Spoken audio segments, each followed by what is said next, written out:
రీసెంట్‌గా junior NTR గారైతే Delhi హైకోర్ట్‌కి thanks చెప్తూ ఒక ట్వీట్ చేశారు. ఆ మ్యాటర్ ఏంటంటే జూనియర్ ఎన్టీఆర్‌కి తెలియకుండా అతని వీడియోస్‌ని, ఫోటోస్‌ని అండ్ వాయిస్‌ని ఏఐ ద్వారా చాలా తప్పుడు పనులకి ఉపయోగిస్తున్నారని ఆయనైతే కేసు వేయడం అయితే చూసాం. అండ్ దీని మీద స్పందిస్తూ మనకైతే ఢిల్లీ హైకోర్ట్ కూడా మనకైతే ఒక తీర్పునైతే ఇచ్చింది.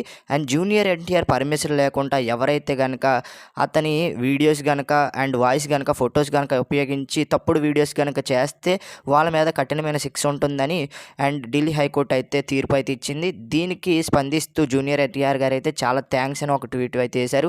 అండ్ ఎక్స్‌ప్రెస్‌ల్లీ చూసుకున్నట్లయితే అండ్ సోషల్ మీడియాలో ఇప్పటివరకు ఎటువంటి పోస్టులు ఉన్న జూనియర్ ఎన్టీఆర్ మీద అవన్నీ రిమూవ్ చేయాలని ఢిల్లీ హైకోర్టు అయితే తీర్పు అయితే ఇచ్చింది. అండ్ జాగ్రత్త ఫ్రెండ్స్, జూనియర్ ఎన్టీఆర్ గారి మీద వీడియోస్ చేస్తున్నట్టయితే కొంచెం చూసుకొని చేయండి. ఆయన మంచితనాన్ని మంచితనంగానే ఉంచండి. అండ్ చూస్తున్నాం ఏంటి భయ్యా, ఖచ్చితంగా వీడియోకి లైక్ చేసి సబ్స్క్రైబ్ చేసుకున్నట్లయితే ఇలాంటి ఇంట్రెస్టింగ్ వీడియోస్ అప్డేట్స్ మన ఛానల్లో డైలీ వస్తూ ఉంటాయి. ఎప్పటికప్పుడు క్వాలిటీ కంటెంట్ని మిస్ అవ్వకుండా చూడాలంటే మన ఛానల్ని డైలీ ఫాలో అవుతూ ఉండండి గైస్. అండ్ మరొక ఇంట్రెస్టింగ్ వీడియోతో తర్వాత కలుద్దాం.